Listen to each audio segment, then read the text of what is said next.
우리는 모두 더 행복하기를 원합니다.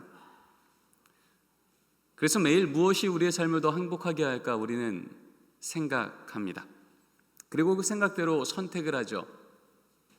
공부도요, 운동도요, 교회도요, 학교도요, 그리고 이 아침에 이 전교인 수련회도요. 이곳에 오는 것이 나에게 선택이 도움이 될까? 도움이 되지 않을까? 그렇게 선택이 쌓여서 지금까지 우리의 삶이 된 겁니다. 그럼 여러분의 지금까지의 선택은 어떠셨습니까? 만족하셨습니까? 아니면 후회가 있으십니까? 하나님은 우리에게 하나님의 완벽한 계획을 세우시고 우리를 초청하실 때 우리에게 그것을 선택할 수 있는 기회를 주시되 우리로 잘 선택할 수 있도록 지혜의 영이신 성령님을 늘 우리 마음 가운데 부어주십니다. 사실 우리 각자에는 그 선택 하나로 인하여서 그 인생이 참으로 복된 인생이 되기도 하고 평생 후회할 인생이 되기도 한 여러 이야기가 있습니다. 그 중에 몇 가지만 한번 기억해 보죠.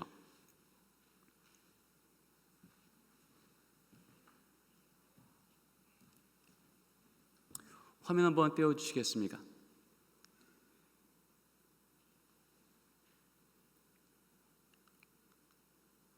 네. 여러분 지금 화면에 나오는 회사입니다. 어떤 회사일까요? 네, 구글입니다. 이 구글 회사는요, 창업자였던 레리 페이지 부인이 이 구글 검색 엔진을 조지벨이라고 하는 익사이트 검색 엔진 회사에게 처음에 넘기려고 했습니다. 약 75만 달러, 10억 정도에 인수할 것을 제안했죠. 이분이 이것을 받았을까요? 안 받았을까요? 받지 않았습니다. 그래서 이 회사는 넘어가지 아니하고 계속 이 레리 페이지와 부인이 운영을 하게 됩니다. 10억의 인수받기에 거절됐던 이 구글은 현재 161만 배가 성장합니다. 그래서 시가가 1767조 원이 됩니다. 여러분, 이것을 10억에 받을지 안 받을지의 제안을 받았던 조지벨, 선택을 잘한 걸까요? 못한 걸까요? 못한 거죠. 뉴스에 이 구글의 시가가 나올 때마다 이 조지벨은 평생 후회할 겁니다. 옳은 선택을 놓쳐버린 겁니다. 화면에 나오는 유명한 캐릭터입니다. 누구죠? 해리포터요. 여러분이 해리포터를 지었던 작가 조앤 롤링에 대한 이야기 많이 들어보셨을 겁니다. 1997년도에 조앤 롤링이 이 해리포터 1편을 만들고 이제 출판할 출판사를 12곳을 찾아다닙니다. 12개 출판사가 모두 흔히 말하는 메이저 출판사였습니다. 그런데 12개 출판사에서 모두 거절됩니다. 이유는 딱 하나였어요. 요즘 애들 이런 거 안 읽어요. 그래서 거절됐던 이 책, 그래서 결국 그 당시 아주 소규모의 출판사였던 블룸즈베리라고 하는 이 회사에 이 출판을 계약을 합니다. 딱 500권만으로 시작을 하죠. 근데 이 500권으로 시작했던 이 해리포터의 책이요, 5억 권 이상이 판매가 됩니다. 그리고 이 조앤 롤링 개인 수입만 1조 3천억 원을 받게 됩니다. 여러분, 처음에 이 책을 좀 출판하시겠습니까? 라고 물었던 12개 출판사, 선택을 잘 했을까요? 놓쳤을까요? 놓친 겁니다. 여러분, 우리 옆에 있는 우리 성도님들하고 한번 인사 나눠볼까요? 선택 잘 합시다.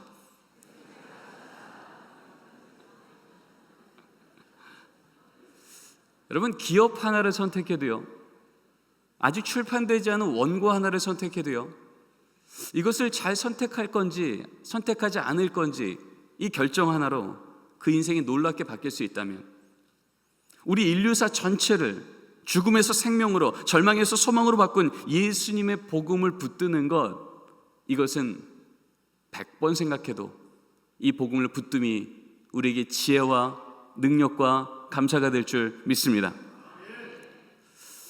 17명에게 받아야 될 돈을 이제 더 이상 갚지 않아도 된다고 하는 채무 변제 편지를 보낸 사람이 있었습니다.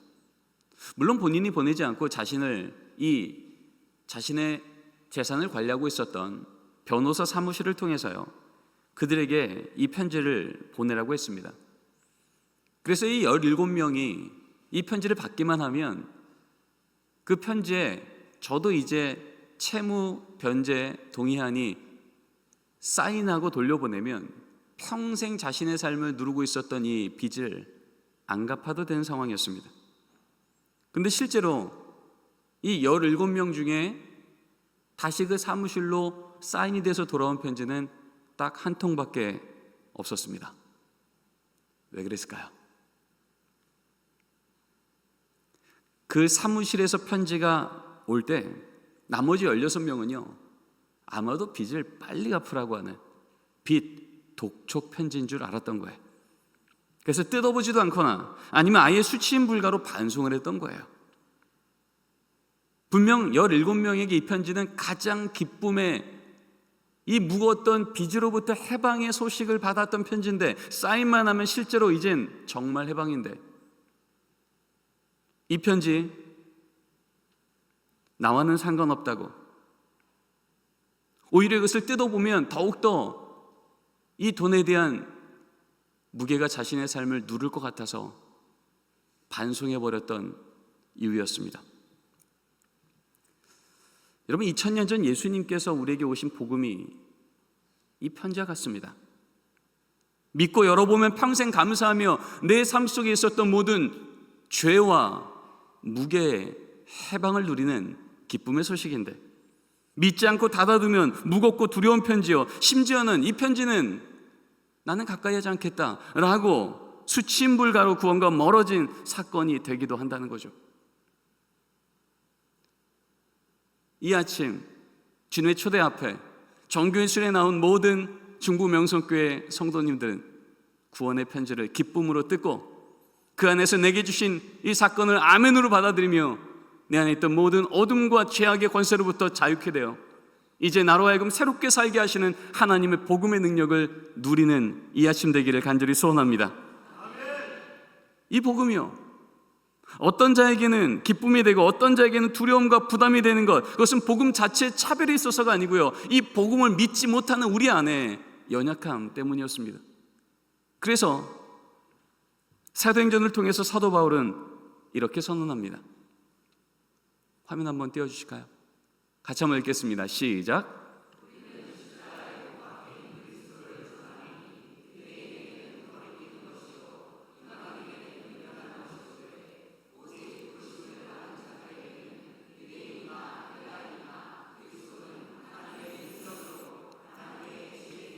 아멘. 우리에게 예수님의 복음은 능력이요 지혜가 되는 줄 믿습니다. 이 믿음, 하나님이 우리에게 주신 선물인 줄 믿습니다. 여러분, 그럼 복음이 뭘까요? 이 능력의 복음이 우리에게 어떻게 와서 어떤 역사를 이루고 있을까요?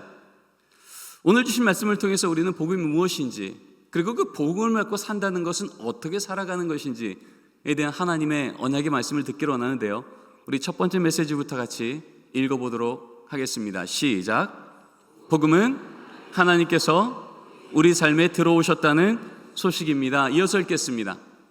시작. 참빛 곧 세상에 와서 각 사람에게 비추는 빛이 있었나니. 성경은 복음을 빛이 우리에게 들어온 사건이라 말합니다. 빛이 오면 어둠은 사라지죠. 생명이 임하면 죽음은 떠나가는 겁니다. 매일 접하고 있는 우리 삶의 당황스러운 사건들이요, 사고들이요, 우리의 삶은 점점 어두워지는 것 같고 우리가 기대했던 상황은 무너지는 것 같아도 빛이신 하나님 거기 찾아와 주시면 어둠은 빛으로 바뀌는 줄 믿습니다.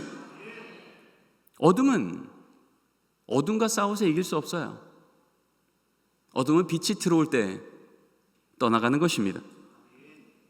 그래서 구약의 율법도요, 부정한 병에 걸렸을 때 그 부정한 자에게 가까이 가지 말라고 말합니다. 왜냐하면 그 부정한 자와 가까이 되면 그 부정한 자 안에 있는 부정함이 감염되기 때문입니다. 근데 예수님은요, 어떠한 부정한 자를 만나서도 피하지 않으셨습니다. 도리어 그 부정한 환부에 손을 대셨습니다. 왜냐하면 예수님은 율법보다 크시기에, 어떠한 질병보다 크시기에, 부정한 자에게 가까이 가면 그 부정한 자의 부정이 나에게 감염되는 것이 아니라 예수님 안에 있는 생명이 환부의 손을 대는 순간 그 부정한 자에게 생명으로 들어가 그를 살려내는 줄 믿습니다. 그래서 예수님은 어둠을 피하지 않으셨고 어둠 가운데를 들어가셔서 우리를 빛의 잔으로 바꿔주신 거예요. 복음은 무엇이냐면 이 빛이 우리 안에 들어왔다는 소식인 것입니다. 내가 아무리 해결하려고 해도 내 힘으로 해결이 되지 않던 그 자리, 절망의 자리, 세상의 상식으로는 답이 안 보이는 자리, 그러나 주님 우리에게 찾아와 주시면 마치 어둠의 빛이 들어왔을 때 그 어둠은 당장 사라지는 것처럼, 흔적도 없이 무너지는 것처럼, 깨어짐은 보수하심으로, 절망은 소망으로, 탄식은 찬양으로 바뀌게 되는 줄 믿습니다. 이것이 복음입니다. 한 3년 전에 제 아들이요, 오랫동안 저금한 돈으로 레고 장난감 하나를 샀습니다.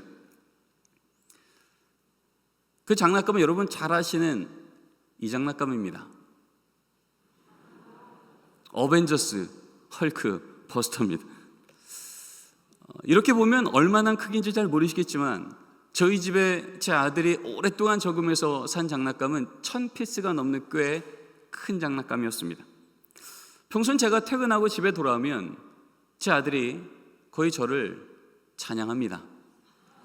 문 앞에 나와서 기뻐하고 손을 들고 하루 동안 얼마나 아빠를 많이 기다렸는지를 고백하기 시작합니다. 근데 이 장난감이 저희 집에 임재한 이후로 제가 집에 들어와도 애가 반응이 없는 거예요. 밥 먹는 시간 빼고는 이 장난감 만드느라 자기 방에 들어가서 거의 3일째 밥 먹고 이것만 만드시는 겁니다. 그러다가 이제 이것이 다 만들어졌습니다. 저희 집은 이제 집의 구조가 복도식의 거실이 있는데 다 만든 장난감을 그 복도 가장 중앙에 가장 높은 곳에 올려놓습니다. 그리고 지나갈 때마다 그 앞에서 묵상을 하십니다. 가끔씩 저를 데려다가 간증도 하십니다. 아빠, 이 장난감 머리 들면 얘네 또 장난감 있다? 멋지지? 저는 제 아들이 얼마나 이 장난감을 좋아하는지를 당연히 알고 있었죠. 근데 사건은 그로부터 3일 뒤입니다. 이 장난감이 딱 제 거실 한복판에 놓여진 그 뒤에 3일째 되는 날, 아침에 이제 출근을 하는데 제가 1교시 수업이 있었어요. 그래서 생각보다 조금 늦어서 제가 급히 나가면서 이 양복 옷을 입느라고 오른손을 올렸는데 분위기 아시겠죠? 제 팔꿈치 끝이 저 어벤져스 헐크버스터 머리를 툭 건드린 거예요. 그랬더니 정말 영화처럼 밑으로 떨어지는데, 슬로우 비디오로 떨어지는데 떨어지자마자 머리, 가슴, 다리 3등분으로 쫙 쪼개진 거예요. 제 눈에 보인 건 깨어진 장난감이 아니고요, 이걸 보자마자 엉엉 울게 될 제 아들 얼굴 보였습니다. 조금만 서운해도 눈물이 그냥 주르르 흐르는 아들이거든요. 제가 그걸 보자마자 저는 본능적으로 안방으로 들어가 빈 박스 안에 이 장난감을 주워 넣었습니다. 그리고 아이가 볼 수 없게 안방 옷장 깊숙한 곳에 넣어놓고 이제 출근을 했죠. 이제 출근을 하고 엘리베이터 앞에 섰는데, 아니 도대체 이 오늘 하루 이 아들이 학교 갔다가 돌아오면 이분 어디 가셨냐고 취조할 제 아내가 너무 걱정이 되는 거예요. 안 되겠다. 그래서 다시 제가 수업은 좀 늦을지 모르겠지만 다시 돌아와서 그 장난감을 꺼냈습니다. 제가 한번 생각해 보니까 저도 나름 어렸을 때 레고 좀 했거든요. 아니 12살짜리 아들도 하는 거 제가 못할까? 그래서 다시 저는 그 레고를 꺼내서 이제 붙여보기 시작합니다. 근데 현실은 만지면 만질수록 레고가 뚝뚝뚝 떨어집니다. 안 되는 거구나. 다시 그 레고를 박스에 넣고 안방 옷장 깊숙이 넣어놓습니다. 그리고 이제 출근을 했죠. 하루 종일 저는 그 고민이 생겼습니다. 그래도 결국 답이 없더라고요. 솔직하게 말하고 용서를 구하는 것 외에는 그 앞에 정직한 회개를 하기로 결심했습니다. 그래서 이제 퇴근하라고 집을 딱 들어가는데 아니나 다를까 문 열자마자 안에서 들리는 소리는 아이는 엄마를 계속 취조합니다. 이분 어디 가셨냐고 빨리 얘기하라고. 그래서 제가 얘기했죠. 혜건아, 아빠가 알고 있는데 잠깐만 기다려. 아빠 따라 들어오지 말고 거기서 기다려. 그리고 이제 안방으로 들어가서 그 부서진 장난감을 넣은 박스를 들고 나와서 아이한테 멀찌감치 얘기했습니다. 혜건아, 가까우지 말고 얘기만 들어봐. 네가 찾으시는 그분이 이 안에 계셔. 그런데 아빠가 정말 그러려고 그런 게 아닌데 아빠도 모르게 오른쪽 팔꿈치가 툭 건드렸더니 떨어져서 부서져 버렸네. 아빠 정말 미안해. 아빠가 앞으로는 진짜 조심할게. 어떻게 해야 될지 좀 아빠한테 알려주면 아빠 그대로 해볼게. 저는 당장 이 아이가 달려와서 엉엉 울 줄 알았어요. 근데 대답이 없는 거예요. 그래서 그 얼굴을 유심히 봤더니 씩 웃더라고요. 그래서 저한테 그러는 거예요. 아빠, 괜찮아. 이거 내가 고칠 수 있어. 내가 만들었잖아.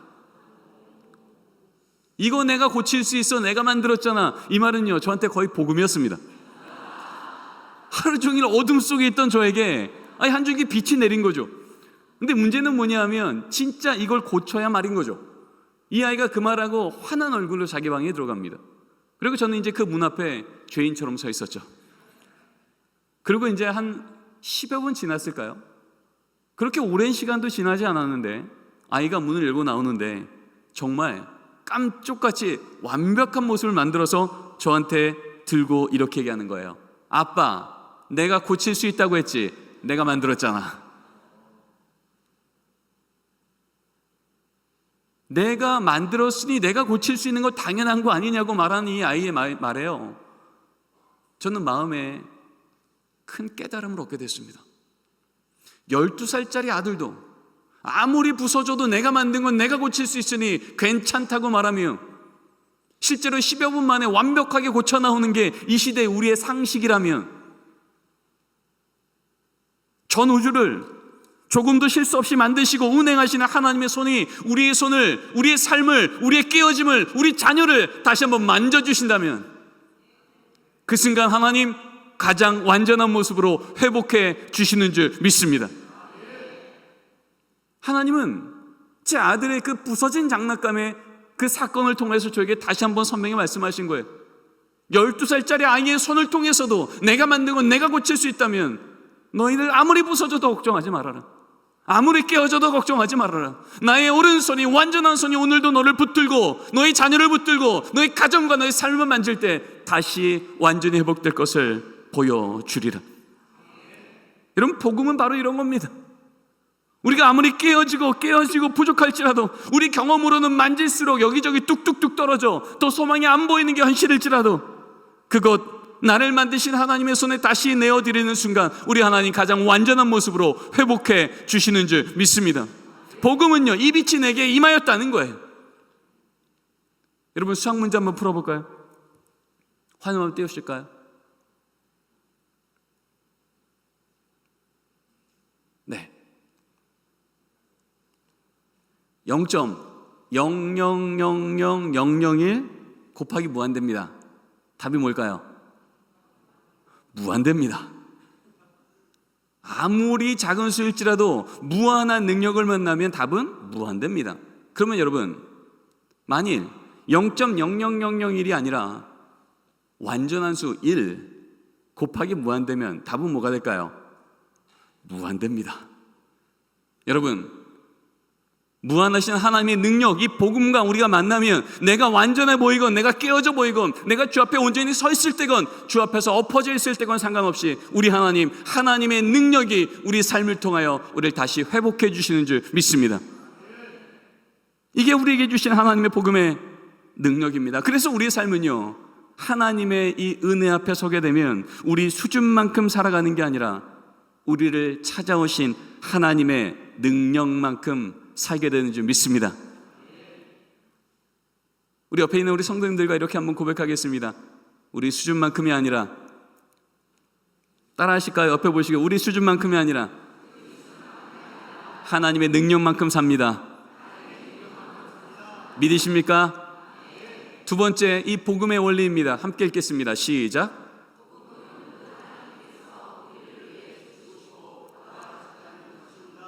우리를 위해 죽으시고 부활하셨다는 이 소식이 복음인데요. 말씀 읽겠습니다. 시작. 우리가 원수되었을 때에 그의 아들의 죽으심으로 말미암아 하나님과 화목하게 되었은즉 화목하게 된 자로서는 더욱 그의 살아나심으로 말미암아 구원을 받을 것이니라. 아멘. 여러분, 우리가 원수 됐을 때 예수주가 우리를 살리셨다면 예수님이 부활하시고 나신 이후에는 얼마나 우리를 더욱더 하나님 안에서 든든하게 붙드시겠느냐, 그 말인 것입니다. 여러분, 사실 우리는요, 하나님이 우리를 위해 예수님을 죽기까지 사랑했다는 말이 잘 이해가 되지 않습니다. 세상 어떤 논리도 경험도 사실은 우리는 경험한 적이 없습니다. 근데 여러분, 이게 말이 되는 경우가 딱 하나 있습니다. 만일 그 하나님이 우리 인간의 아버지라면, 만일 그 신이, 그 하나님이 우리의 아버지시라면 그 하나님은 우리를 위해 기꺼이 죽기까지 사랑할 수 있는 겁니다. 우는 아이가 그 아이에게로 엄마가 달려가게 하는 힘은요, 이 아이의 울음의 소리의 크기가 아니라 이 아이를 향한 엄마의 사랑의 크기인 줄 믿습니다. 이건 논리로 설명되는 게 아닙니다.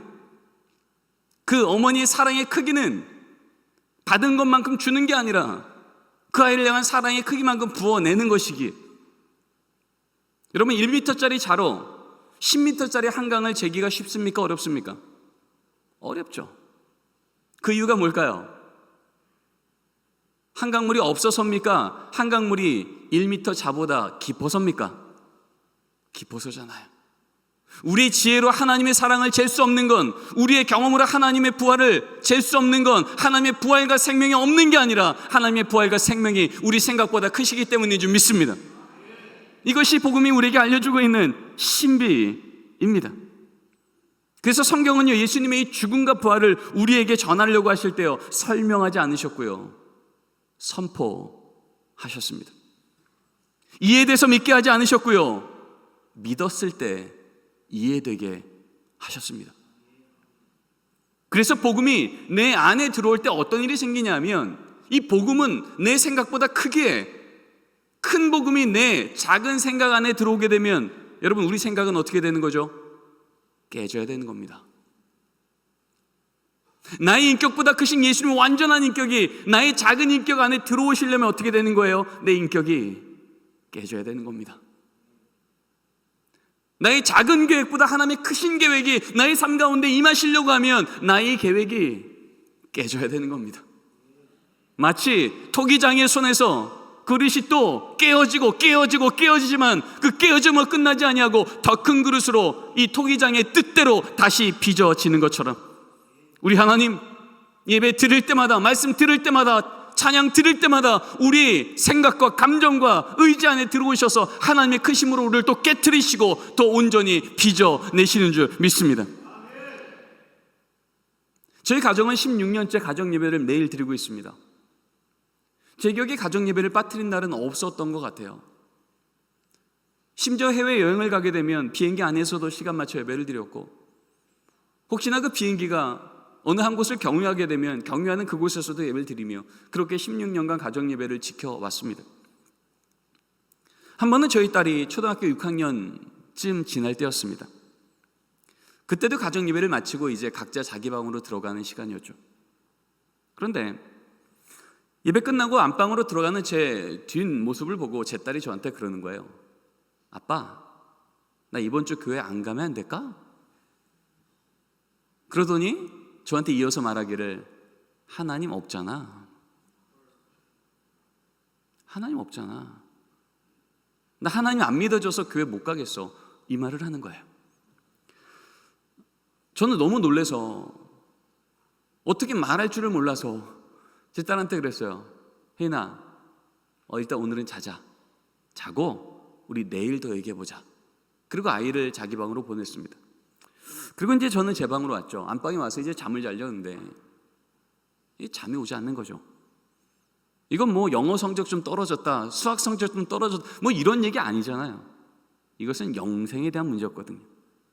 생명에 대한 문제였거든요. 그래서 제가 곰곰이 생각해 봤어요. 도대체 이 아이가 왜 갑자기 이럴까? 태어나서 가정예배를 빠뜨린 적이 없고, 지금 이 말하기에 바로 10분 전에도 가정예배에서 찬양을 하고 기도를 하고 기도 제목을 나누고 그렇게 했던 이 아이인데 도대체 어디서 이 문제가 생길 걸까? 만약에 제가 그동안 해왔던 어떤 신앙적인 종교적인 그 걸음을 멈추거나 게을리했다면 그거 좀 회복하면 될 것 같은데 아니었던 거예요. 더 이상 어떻게 할 수 없었던 거예요. 매일 가정예배를 드리고 매일 성경 통독을 하고, 그리고 그때는 가정예배를 하루에 2번씩 드릴 바로 그때였습니다. 그러다 보니까 저는 더 절망이었던 거예요. 그리고 하나님께 기도했습니다. 하나님, 저 어떻게 해야 돼요? 저 좀 도와주세요. 그렇게 기도하다가 또 깜빡 잠에 들고, 또 그래도 깨서 또 기도하고 또 잠에 들고, 거의 뜬 눈으로 밤을 새웠던 거죠. 그리고 이제 새벽에 돼서 눈을 딱 떴는데 이젠 일어나겠다 싶어서 이제는 그 자리에서 앉았는데, 다시 한번 그 생각이 들자마자 또 기도했어요. 하나님, 어떻게 해요? 도와주세요. 근데 그 말을 하자마자 밤새 그렇게 똑같은 기도를 할 때 아무런 말이 없을 줄 하나님이요, 제 마음속에 이런 음성을 들려주시는 거예요. 형서봐, 네 딸 혜인이 괜찮아. 네 딸 혜인이 괜찮아. 내가 붙들고 있어. 이 음성을 들려주시는 거예요. 지금 상황은 하나님 없잖아, 나 교회 안 갈 거야, 이렇게 말하고 자기 방 들어가서 자는 이 딸, 변한 게 아무것도 없어요. 그런데 여러분, 이 음성이 내 마음속에 딱 들려지자마자 정말 거짓말처럼 제 마음속에 밤새 불안했던 마음이 평안해진 거예요.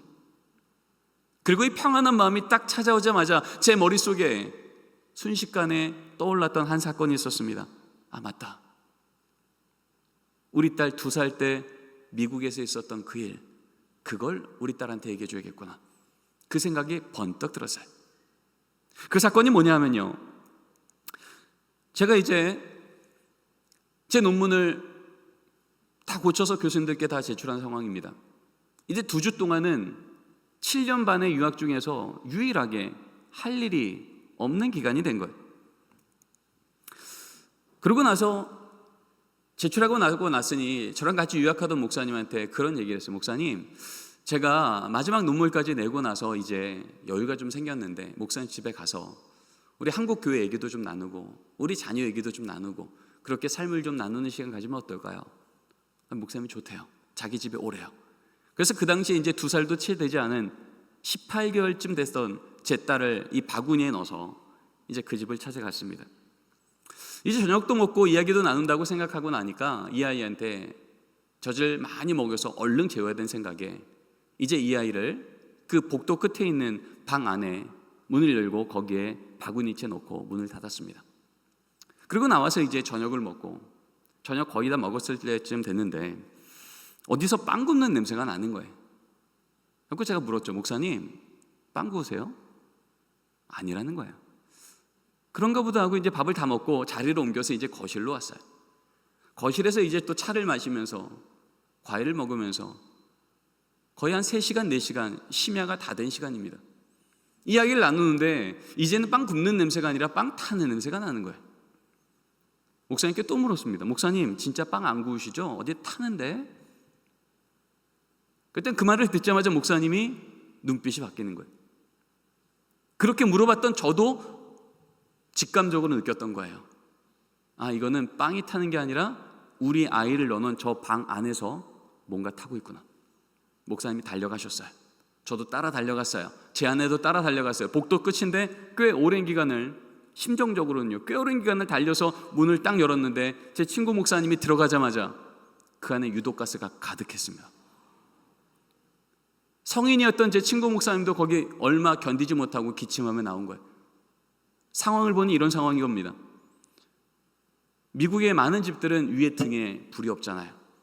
그러니까 그 방에 불을 켜려면 스탠드로 불을 켜게 되는데 그 방의 스탠드에는 이 조도 조절을 할 수 없는 켜고 끄고밖에 되지 않는 스탠드 하나 있었어요. 근데 이 아이를 잘 재워야 된다는 생각에 불을 켜니까 너무 밝고, 불을 끄면 이 아이가 깨자마자 무서울 것 같고, 그래서 제 아내가 입고 갔던 이 면 옷을 그 스탠드 그 등 위에 덮어놨던 거예요. 근데 알고 봤더니 그 스탠드의 그 등이 아주 큰 백열등이었는데, 이게 시간이 지나면서 열이 나기 시작하는데 면이랑 딱 닿기 시작하니까 열이 급격히 나기 시작한 겁니다. 근데 이 백열등 주변을 둘러싸고 있는 갓이 플라스틱 갓이었어요. 그래서 이 열이 나면서 백열등의 열이 이 플라스틱을 녹이기 시작한 겁니다. 늘러붙기 시작했고, 거기서 나온 유독가스가 아래로 내려온 거예요. 한 번에 불이 확 났으면 뭐 여러 가지의 소리를 통해서 알 수 있었겠지만, 한 번에 불이 나지 않고 이제 열이 나다가 이 백열등이 터진 겁니다. 근데 면을 덮고 있으니 열은 꺼지지 않고 플라스틱은 계속 녹고, 그렇게 밀폐된 공간 안에 플라스틱이 녹은 유독가스가 채워지기 시작한 겁니다. 그러니 제 친구 목사님이 들어가자마자 몇 초 견디지 못하고 뛰쳐나온 거죠. 근데 저랑 아내는 어떻게 해요? 우리 아이가 거기 안에 있는데 거의 심야가 되었고, 불은 꺼졌고, 유독가스는 가득하고, 바닥을 더듬더듬으며 제 딸을 꺼내왔습니다. 처음에 보는데 아이가 미동이 없어요. 제 아내가 울면서 아이를 흔듭니다. 감사하게도 아이가 깹니다. 깨는 걸 확인하자마자 저는 이제 세인트 메리 호스피털이라고요, 리치몬드에 있는 가장 큰 종합병원의 응급실로 달려가면서 저희 교회 장로님께 전화했어요. 저희 교회 장로님이 그 병원의 부원장님이셨거든요. 장로님, 지금 이런 상황입니다. 아이가 지금 숨은 쉬는데 어떻게 될지 모르겠습니다. 선생님들 좀 준비시켜 주세요. 그래서 이 아이를 데리고 응급실 가자마자 아이는 선생님께 넘겨드리고 이제 기다리고 있는데, 장로님도 거기에 달려오셨어요. 근데 장로님이 설명을 안 해주시는 거예요. 그냥 제 손을 잡고 울기만 하시는 거예요. 이 장로님 의사니까 알잖아요. 밀폐된 공간 안에서 플라스틱이 녹아서 나온 유독가스가 있던 방에 아이가 3시간, 4시간 있었다? 이건 뭐 너무나도 마땅히 않은 상식인 거예요. 지금은 숨이 있지만 당장 이 숨이 멈춰도 전혀 이상하지 않은 그런 상황이었습니다. 제가 나중에 한번 더 찾아봤지만, 그렇게 밀폐된 공간 안에 플라스틱 유독가스가 나오기 시작하면요, 성인도 30분이 넘으면 유독가스가 뇌로 들어가서 뇌가 멈추면 생명도 멈추는 게 이 시대 과학이 말하고 있는 상식이었습니다. 근데 이 아이가 2살도 안 된 아기가 3시간, 4시간을 그 유독가스 내리는 바로 밑에 있었던 거거든요. 그렇게 울고만 있던 장로님을 그 선생님이 부르십니다. 장로님이 가시더니 좀 있다가 저를 부르시는 거예요. 목사님. 그래서 제가 달려가니까 장로님이 저한테 그러는 거예요. 우리 선생님들이 우리 혜인이 진단을 했는데 혜인이 뇌에 유독가스가 1초도 들어가지 않았답니다. 아이는 지극히 정상이랍니다. 퇴원하십시오. 저는 이 말을 듣고 너무 기뻐서 감사합니다, 감사합니다, 연신 인사하는데 거기 있는 미국 의사 선생님들이 그러는 거예요. 이건 기적이라고. 유독가스가 있던 방에 아이가 3시간, 이건 말이 되지 않는다고, 기적이라고. 그들도 말하는 거예요. God did, God did. 계속 그러는 거예요. 하나님이 하신 거라고. 너무 감사했죠. 그 아이를 데리고 거의 이제 심야가 넘어서 자정이 넘어서 이제 새벽 1시, 2시쯤 됐습니다. 이 아이를 데리고 제가 있었던 유니온신학교 기숙사로 돌아가는데, 주차장 문을 딱 열자마자 제 아내가 이제 본격적으로 우는데, 그냥 우는 게 아니라 몸을 가누지 못할 정도로 우는 거예요. 그리고 이제 고속도로를 타고 집을 가는 중에 아내 몸을 못 가누니까 제가 운전을 못 하겠는 거예요. 그래서 갓길에 세워놓고 아내를 안정시켰습니다. 근데 한참을 안정시켰더니 아내가 그때 이제 비로소 얘기하는 거예요.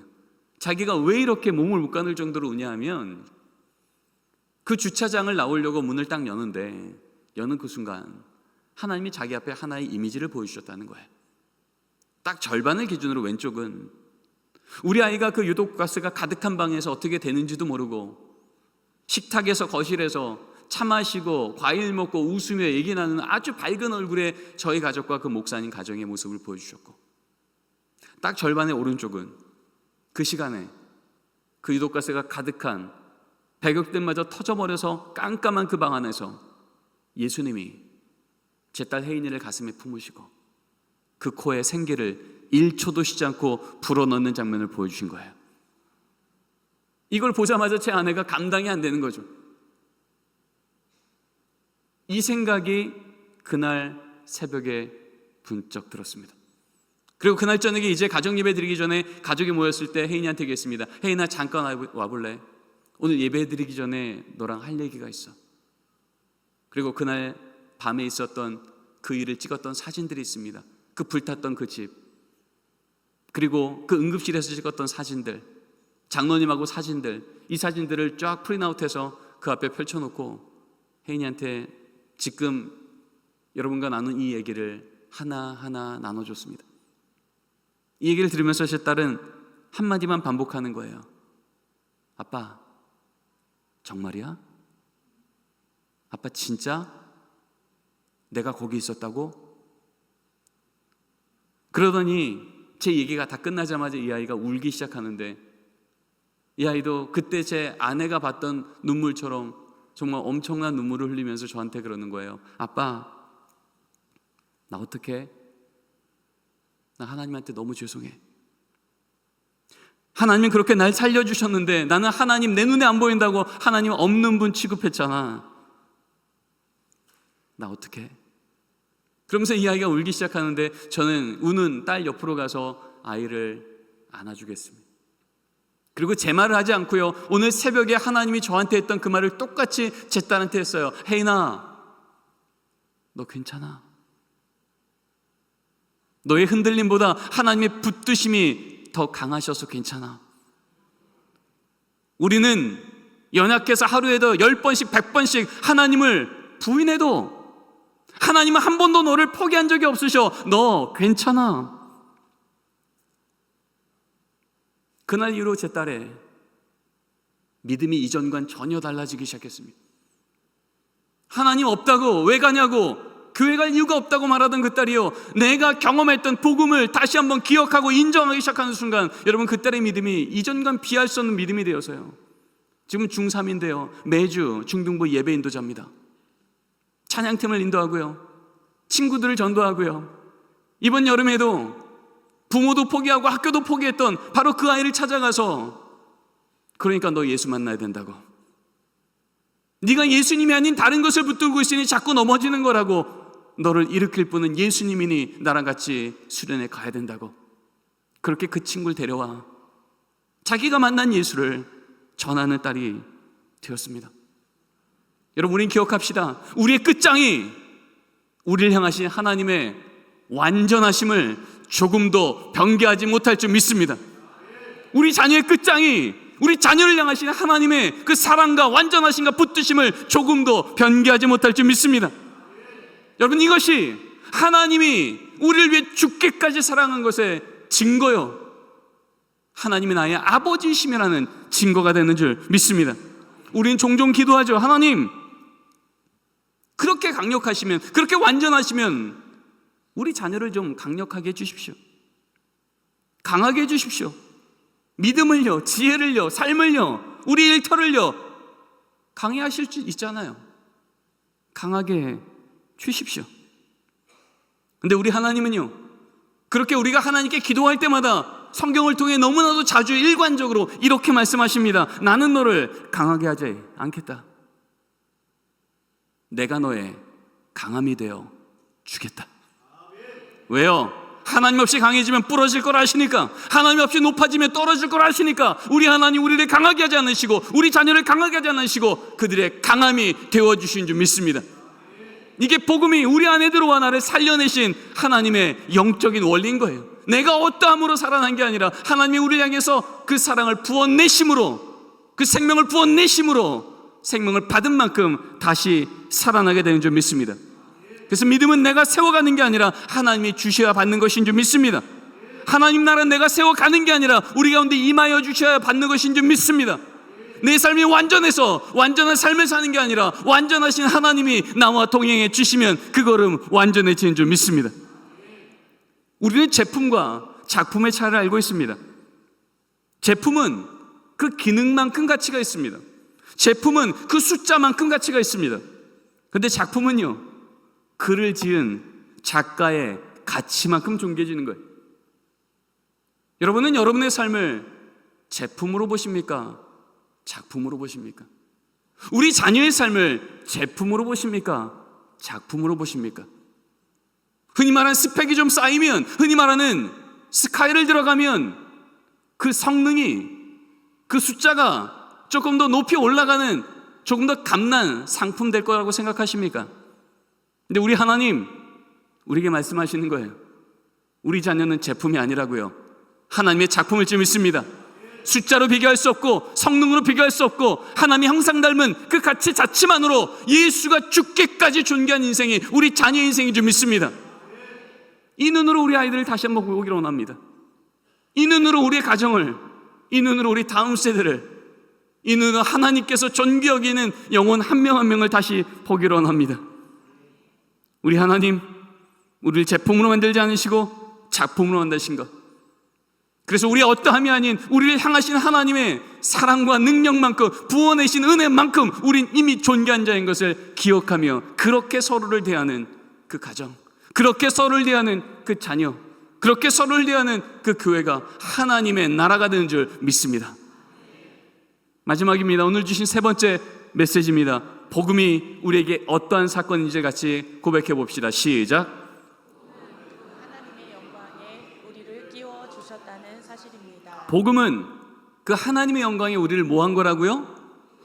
끼워 주신 거라고요. 같이 한번 읽겠습니다. 시작. 여기 한 아이가 있어 보리떡 5개와 물고기 2마리를 가지고 있나이다.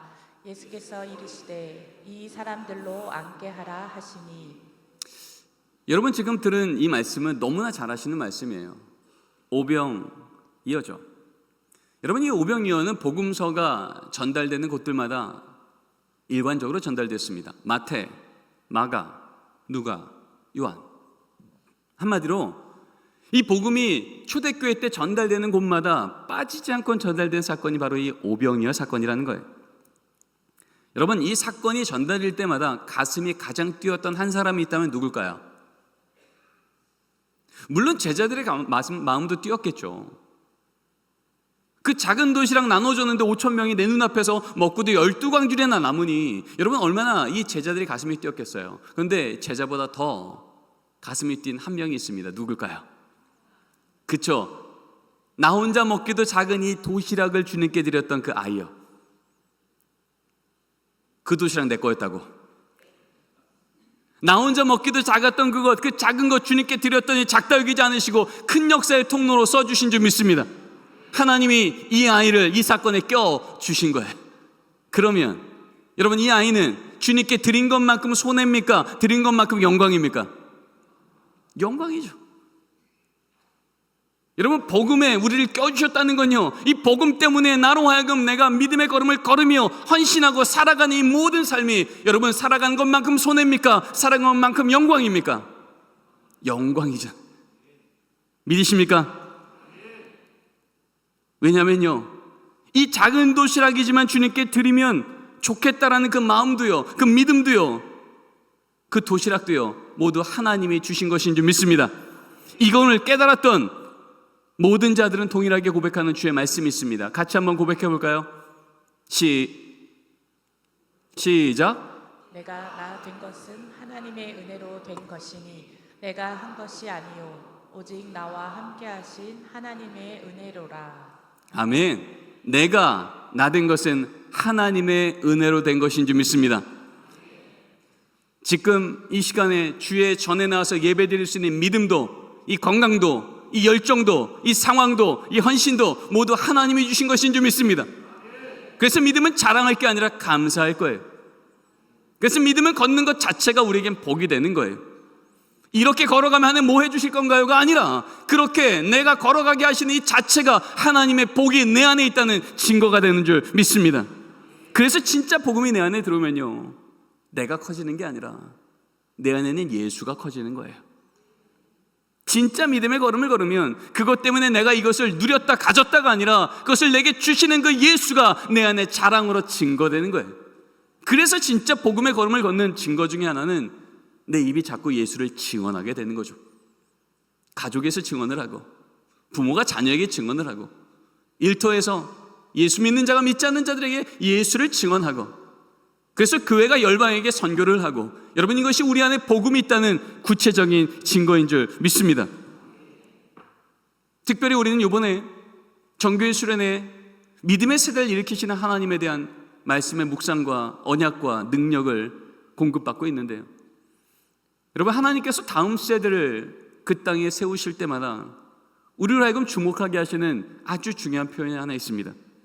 바로 그 표현은요, 이 땅에 다음 세대가 처음 세워졌을 때 성경은 이렇게 고백합니다. 인류 최초의 다음 세대가 누굴까요? 가인과 아벨이죠. 아담과 하와의 자녀였습니다. 그래서 인류 최초로 다음 세대가 태어나자마자 성경은 이렇게 증언하죠. 내가 여호와로 말미암아 등남하였다. 믿음이 있어 보이죠? 근데 여러분 어떠세요? 주어는 누구예요? 나예요, 여호와예요? 내가 등남했는데 여호와가 좀 도와준 것처럼 보이잖아요. 그랬더니 태어난 자가 가인이래요. 여러분 가인이 누굽니까? 죄인인 인간이 하나님을 만날 수 없었던 바로 그 자리를 하나님이 다시 만날 수 있는 은혜의 자리로, 예배의 자리로 불렀을 때 그 예배의 자리를 살인의 자리로 만들었던, 참 가슴 아픈 그 현장의 다음 시대 아닙니까? 그런데 사사기 시대요, 여호와의 이상이 보이지도 않고 말씀이 들리지도 않고 그 시대가 너무 악하여서 자기 소견에 오른 대로 정말 영적으로 어둠 가운데 있었던 그 시대 가운데 하나님이 한나를 통해서 사무엘을 태어나게 합니다. 이 사무엘이 태어나자마자 이제 이 사사기 시대는 끝나고 말씀의 시대로 뒤집어집니다. 그런데 성경은 그 말씀을 이렇게 기록합니다. 같이 한번 읽겠습니다. 시작. 여호와께서 내게 허락하신지라. 여러분 주어는 누구예요? 나예요, 여호와예요? 여호와께서. 내가 주어가 됐더니 가인이 태어나고, 여호와가 주어가 됐더니 사무엘이 태어나는 거예요. 시대가 어두웠는지 밝았는지 문제가 아니라 어떤 어둠의 시대도 빛으로 바꿀 수 있는 이 복음 자체이신 하나님께서 우리 안에 주어 되어 주시면, 그 주어가 되신 하나님의 이 지혜와 이 뜻 따라 하나님의 다음 세대를 길러나게 하실 때, 하나님 우리 다음 세대를 가인의 세대가 아니라 사무엘의 세대로 일으켜내실 줄 믿습니다. 그래서 이제 우리 다음 세대를 어떻게 양육할 것인가, 다음 세대가 어떻게 될 것인가에 대한 이 예측과 우리의 방향은요, 시대가 어떤가에 따라서 바뀌어지지 않습니다. 우리 어젯밤에도 묵상했습니다. 바벨론, 가장 악했던 시대라고 하는 그때에도요, 우리 하나님 말씀하시는 거예요. 바벨론의 문제가 아니라 그 시대 가운데도 하나님께 뿌리가 닿아 있는 그루터기 10분의 1만 살아있어도 내가 그 시대 살린다. 오늘 동일한 말씀 하시는 거예요. 아무리 시대가 사사기 시대처럼 보일지라도, 여호와 이상이 보이지 않고 말씀이 희귀하여 들리지 않는 시대일지라도 여호와께서 나를 통해 이 다음 세대 세우시는 그 사역에 나를 껴주시면, 그 껴주시는 은혜를 통하여서 우리 하나님 여호와께서 행하시는 그 일로, 그 다음 세대 사무엘 입에서 나오는 말이 하나도 땅에 떨어뜨리지 아니하며 세상보다 크신 말씀이 이 땅 가운데 이제 하나님의 능력의 통로가 돼서 우리 가운데 임하게 될 때, 우리 하나님, 우리 부모 세대가 경험했던 어떤 부흥보다 우리 다음 세대에게 더 큰 부흥과 능력으로 임하여 주실 줄 믿습니다. 그것이 바로 하나님께서 우리에게 말씀하시는 복음의 세 번째 메시지입니다. 우리를 여기에 껴 주신 거죠. 저는 장로신앙대학교회 교수로 가기 전에 서울의 충신교회라는 교회에서 교육총괄 목사로 섬겼습니다. 그때 제가 하는 일 중에 하나는 뭐냐면, 일주일에 한 번 혹은 두 번씩 주중에 아기 학교를 하는 그 공간을 찾아가서 우리 애들과 그 아이들의 부모님들을 축복 기도해 주는 게 저의 정기적인 사역이었습니다. 이제 그날도 이제 아기 학교에 방문을 했는데 평소보다 조금 일찍 가게 됐습니다. 그래서 기도 시간보다 한 30분 일찍 가게 되어서 그 앞 시간에 이제 미술, 그림 그리는 시간이었는데 이제 아이들이 어떤 그림을 그리나 앉아서 보고 있었습니다. 근데 거기에는 아까 얘기했던 그 제 딸도 이제 거기서 그림을 그리고 있었죠. 저는 제 딸의 그림 실력을 알거든요. 낙서입니다. 근데 바로 그 옆에 누가 있었냐 하면 여러분 이름만 대면 잘 아는 우리나라 최고의 명문 미대를 학부를 나오고 대학원을 나오고 현직 큐레이터를 하다가 아기를 낳고 잠깐 일을 멈춘 현직 전문가, 미술 큐레이터 전문가 엄마가 거기 아기를 데리고 와서 그림 그리는 걸 보게 됐습니다. 저는 교육총괄 목사다 보니까 이 엄마들의 배경들을 알고 있죠. 근데 저는 궁금해졌습니다. 제 딸과 유사한 계월에 있는 이 아이의 그림은 어떨까? 현직 큐레이터의 자녀의 그림은 어떨까? 저는 곁눈질로 딱 보는데 제 마음이 너무 평안해지는 거예요. 제 딸의 그림이나 그 집안 그림이나 똑같이 낙서예요. 그래서 뭐 그렇지 뭐 아이들 그리는 게. 그러고 이제 제가 마음에 이제 위로를 얻으면서 보고 있는데 제가 보고 있으니까 이 엄마가 무슨 말 하는지를 알잖아요. 그 아기를 보고 딱 그러는 거예요. 아이고 우리 딸 그림 참 잘 그리네. 아니 분명히 제가 볼 땐 낙서거든요. 근데 너무 잘 그린다는 거예요, 그 전문가가. 그러더니 이 엄마가 그 낙서라고 있는 크레파스 그림 그리고 있는 그 딸, 그 아기 손 위에 자기 손을 딱 얹는 거예요. 그러더니 이제 그림을 그려가기 시작하는데 정말 1분도 채 지나지 않아서 작품이 만들어졌어요. 그러더니 이 엄마가 이 딸을 보고 똑같이 말하는 거예요. 아이고 우리 딸 그림 참 잘 그리네. 분명히 크레파스는 아기가 쥐고 있는 게 맞았어요. 그런데 여러분 진짜 이 그림 누가 그린 거예요? 아기가 그린 거예요? 아기의 손을 붙들고 있는 엄마가 그린 거예요? 엄마가 그린 거예요. 근데 이 엄마 그러는 거예요. 우리 딸 그림 참 잘 그렸네. 여러분 복음에 우리를 초대하셨다는 게 바로 이런 겁니다. 우리는 우리의 최선을 다해서 우리 실력만큼 우리 다음 세대, 우리 자녀 세대, 우리 가정과 우리 일터를 하나님 나라 그려가려고 노력하고 그러지만 여러분 우리는 아무리 노력해도 우리 수준을 뛰어넘을 수가 없습니다. 아무리 했어도 우리의 수준을 뛰어넘을 수가 없는데 바로 그 위에 예수님의 완전한 사랑의 손을 덮어주시면 길이 보이지 않아 기도할 때마다, 길이 보이지 않아 하나님의 은혜 구할 때마다, 하나님께서 인도해 주시기를 구하며 기도에 무릎을 꿇을 때마다 우리 하나님의 완전한 손으로 우리의 지혜를, 우리의 손을, 우리의 삶을 붙들어 주셔서 이제 우리 자녀의 심령 가운데, 우리 가정의 심령 가운데, 우리 일터와 우리 삶의 심령 가운데 그 그림 그려내실 때 우리에게 칭찬하시는 거예요. 그 걸음 잘 갔다고요. 하나님 우리 없이도 그 일을 하실 수 있지만 우리를 부르셔서 일하게 하시면 우리로 하나님의 영광의 찬송에 참여케 하기 위해서, 우리 하나님 우리를 잘했다 칭찬하기 위해 그 걸음으로 초대해 주시는 줄 믿습니다. 그래서 우리의 소망은요, 내가 얼만큼 실력 있어 잘 해내는가가 아니라 가장 완전하신 하나님이 오늘도 나를 붙드시고 그려내실 때 어떤 그림들이 그려낼까 믿음으로 고백하고 믿음으로 결단하고 결단대로 주님을 따라가게 될 때 내 실력으로는 상상도 할 수 없었던 놀라운 작품의 그림들이 우리 자녀의 인생 가운데, 10년 가운데, 가정 가운데, 일터와 교회와 열방 가운데 우리 하나님 써 주실 줄 믿습니다. 오늘 말씀을 정리합니다.